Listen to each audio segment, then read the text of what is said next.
Hello and welcome to Haven Meadows. Today I'm going to be sharing about how you can get started growing seeds indoors.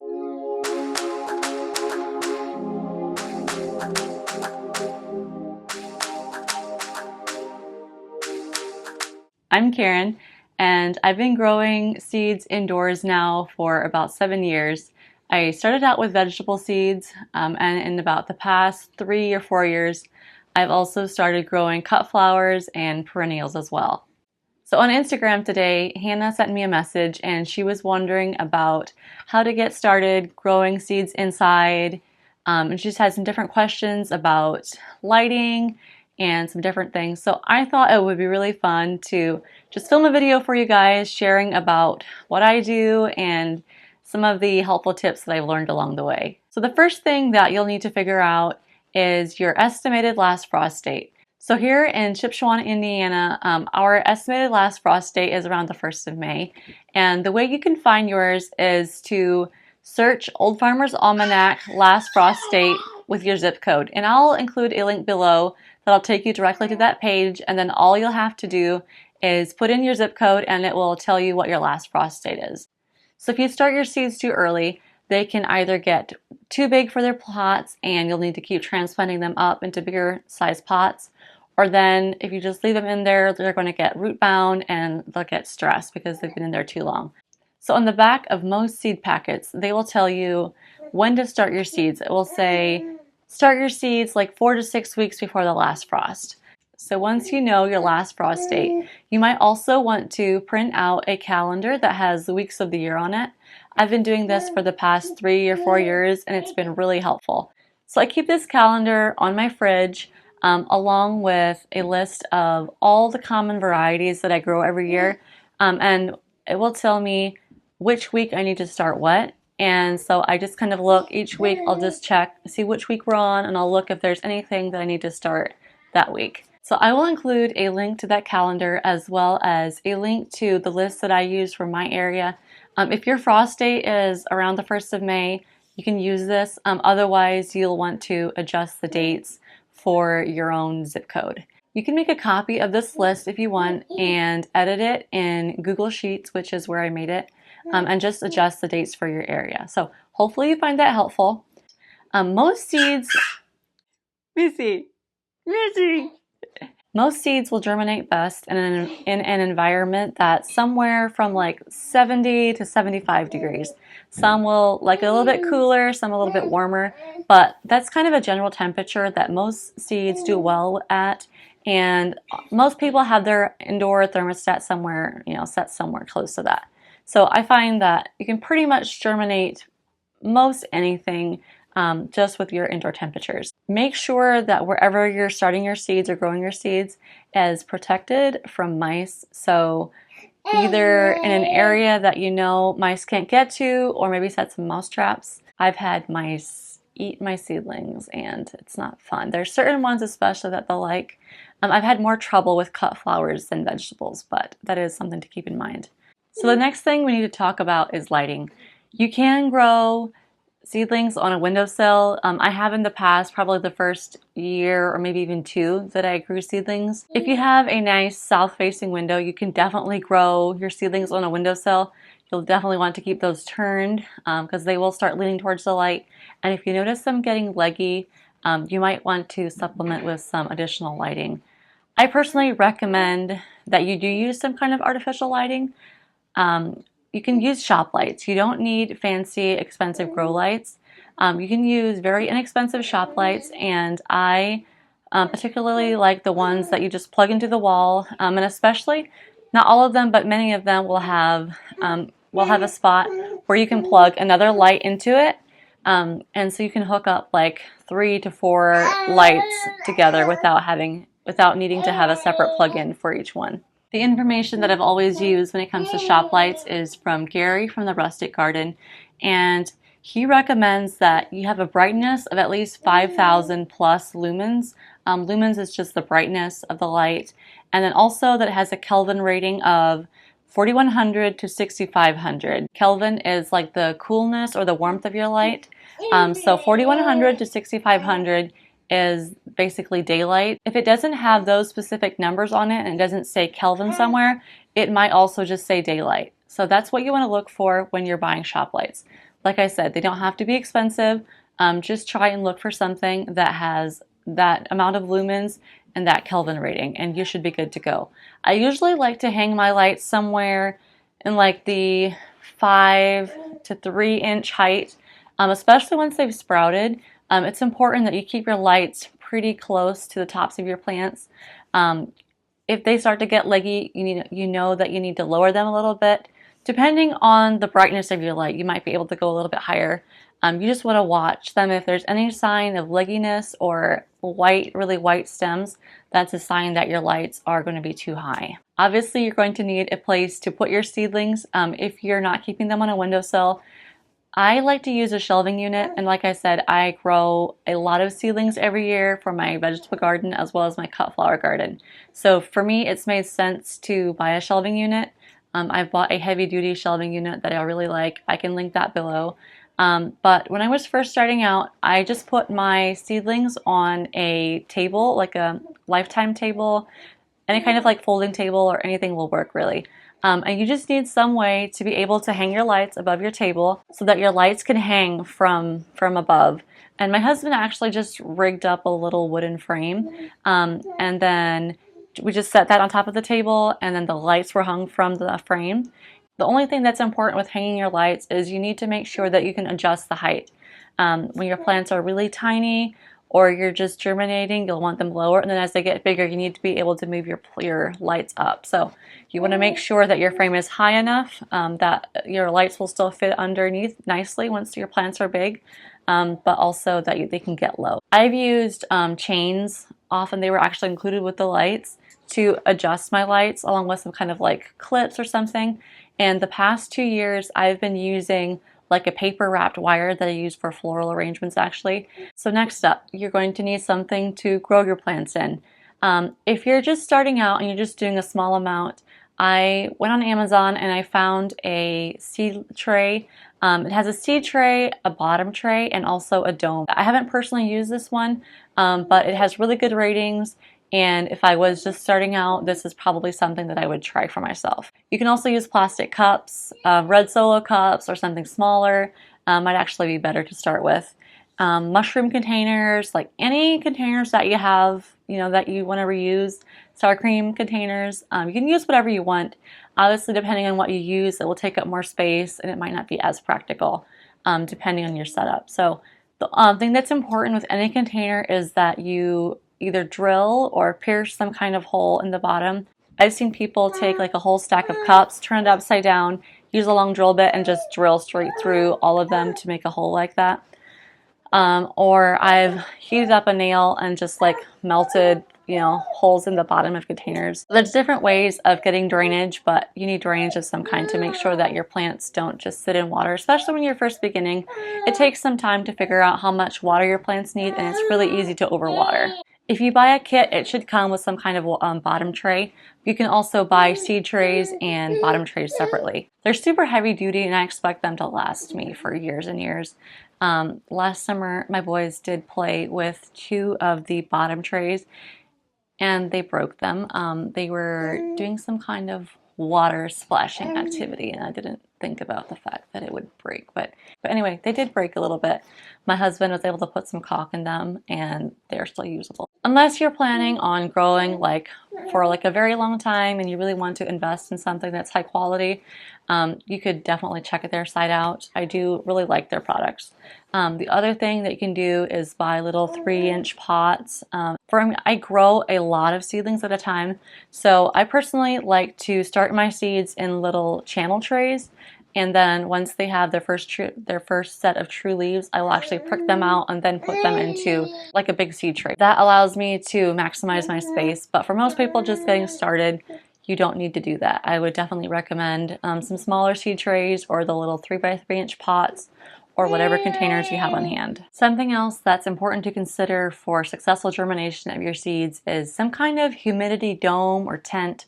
What I've done the past couple years is just put a sheet of plastic over my grow shelf. If you're doing this on a table, you could just put a sheet of plastic over your tent or over your frame, and you just want something to keep the humidity in, especially if you're doing it indoors this time of year.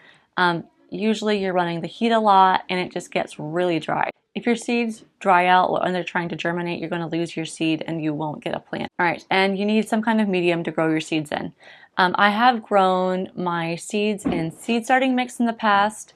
So the thing with seed starting mix is that it's a really fine soil mix of some kind, and it has no nutrition in it. So the idea of that is your seeds germinate and they will immediately start sending out their roots looking for nutrients, and because there aren't nutrients, it helps them to grow better roots. The only problem with that then is at some point, and pretty soon, it doesn't take long, once they have a couple leaves, they need more nutrients. So if you're growing in a seed starting mix, as soon as they have their first set of true leaves, you're going to need to pot those up into bigger pots with potting soil.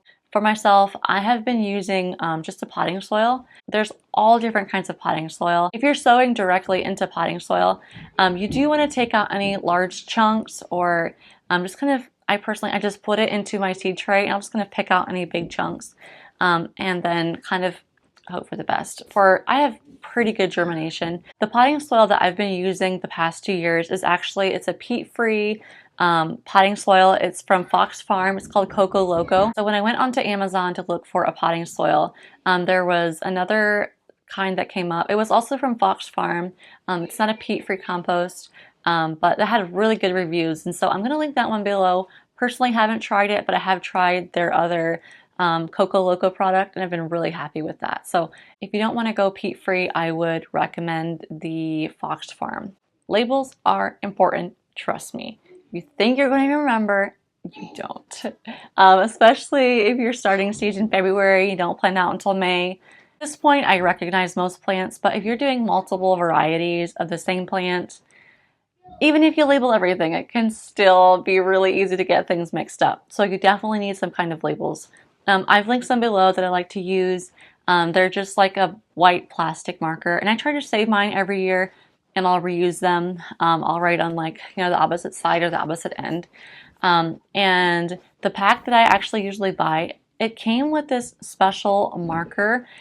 I recommend this thing so much. I've used permanent markers in the past, and especially if you have them under lights, they will fade and it can be really hard to see what's going on, with like 2 months from now. So really highly recommend this pack of labels, and I believe it's a Mr. Pen brand. There's a special marker that comes with it. It writes on plastic and it stays on like nothing else I've ever seen. If you don't want to do plastic markers, you can use popsicle sticks. I've used plastic silverware in the past in a pinch. Or if you have an entire tray, you can just write on a piece of tape and stick it on your tray. There's lots of different creative ways to label it. You just want to make sure that you know what you're growing and that you have it labeled properly. Another thing that I highly recommend is a spray bottle. I will start with slightly moist soil before I even plant my seeds. That just helps to make sure that your soil will absorb water well afterward. If your soil is like super dry and you try and water it, it'll just kind of pool up, and it actually takes a really long time for the soil to properly take in water again. I believe it's called no, I don't remember what it's called. Whatever it is, there's a term for it. But you just want to make sure that your soil is somewhat moist before you even plant your seeds. And then I have the ones linked below that I use. It's nothing fancy, it's just what I use, so I just had to share that. And then once I've planted my seeds, I'll just come through about once a day and I will just give everything a good mist until it's nice and moist. It doesn't have to be dripping, but you just want to make sure that that soil stays damp so that your seeds don't dry out. All right, now the rest of these, they're optional, but I do really recommend them and they're very helpful. One of them is a thermometer and hygrometer, I believe it's pronounced. It's basically a super cheap little device that measures your temperature and your humidity. And I like to just stick this directly into my little grow tent and it'll tell me what the humidity is. I will double check and maybe I can put it on the screen here, but it's helpful just to kind of keep an eye on that. And also your temperature. Sometimes you think you know what your temperature is, but if you're close to a window or depending where you are in your house, that can be warmer or cooler than you thought it was. So that's something that's helpful. The other thing that I like is some kind of small fan that you can just pop in close to your plants, and what that does is it helps to mimic nature with like the wind, and it will help your stems grow a little bit more sturdy and just makes your plants a little stronger overall. The other thing, I've never used this. I know some people really like them, especially if you're doing cut flowers. I think they can be especially helpful. And that's a heat mat. Heat mats, they're just like a little mat, and you plug them in, and they just give your seeds some extra heat to help them germinate faster. I do think they can help to potentially up your germination rates, and is also probably increase, how fast they germinate. Like I said, never use them. Maybe I don't know what I'm missing, but it's been fine in the past with that one. So, but that's definitely something you can check into if you're interested. All right, so to actually get into how to do this, I like to start by filling my seed trays with soil. If you buy new soil, often it will be somewhat damp, and usually that's enough. If it is really dry, I would just fill my seed tray and then just give it a little mist or something. If you have one of those sprayers at your kitchen sink, you can just kind of moisten everything a little bit. If you're doing individual cells or pots, I would probably start with doing 2 seeds per cell. That way you definitely know that probably one of them will germinate. If there are 2, you can either pop one out and you can, plant it into another seed tray, or you can just pinch one out and toss it. It's up to you. If you have plenty of space and you just want to do one, go for it. I personally like to do 2 just in case one doesn't germinate. I don't like to have empty cells under my lights just because I'm growing a lot at one time. I don't really have the space to waste. Like I mentioned earlier, what I do is I actually use channel trays, and I will do a whole channel. I'll just sprinkle my seeds on top, and then once they have true leaves, I will put them into larger seed trays with like the cells later. Most seed packets will tell you either cover them lightly, or barely cover, or cover with vermiculite. Some seeds need light to germinate, especially when you get into flowers. So if they need light to germinate, you can either do like a super light dusting of soil or vermiculite. I like to use vermiculite at this point. I bought a big bag, or I say a big bag. Actually, it was a decently small bag several years ago, and I've just been using that ever since. You don't have to buy vermiculite. It just helps to regulate your temperature on top and helps to prevent your seeds from drying out. It can also prevent algae, I think, if you are growing something for a really long time. So basically you want to check your packet instructions and do whatever it says. And so once you've covered them appropriately, just go ahead and give those a little watering, and really gentle watering. If you're doing bigger seeds, you can use your kitchen sink sprayer, or if you're doing smaller seeds, and this is probably the way that I would recommend, is to use your spray bottle and just make sure that everything is nice and damp, so that the seeds will germinate well for you. Or the other thing you can do is set them in your bottom tray, pour some water in, and once you see that all the soil is wet, just go ahead and dump out that water, and then you'll be good to go. Now we're going to set them under our lights, and we are going to make sure our dome or our plastic sheet is over the top. And the other thing when it comes to your lights, oh, actually, one more thing that I forgot to mention earlier, another cool device. I've been using it for probably 3 or 4 years now, and they're really great. You can get little timers. They're super cheap on Amazon again. And it'll automatically turn your lights on and off for you. It just plugs into the wall, and then you plug your light into that little device. Generally, most plants will want about 14 hours of light per day, and then you can just set that timer on whatever time you want. Obviously, maybe like 5 to 7, or whatever you want to do is fine. It doesn't really matter that much. Those devices are super handy because it means you don't always have to manually turn your lights on and off. You don't have to keep track of what time to turn them on, what time to turn them off. So I definitely do recommend those. All right, and now we just check on them every day. We talk to them and we tell them how happy and excited we are about them. Or if you're like me, you do that. I get so excited about plants and about spring, and yes, clearly, right? And then we just wait. We wait very patiently. Every day we check them, we make sure they're staying nice and damp, and then we just wait. And one day soon, you'll hopefully see some sprouts. I hope this was helpful and that you enjoyed this, and hopefully you are feeling a lot more prepared to do this for yourself. So if you have any more questions, go ahead. You can message me on Instagram or you can send me an email. I would be super happy and excited to hear from you. So thank you so much for watching. Bye.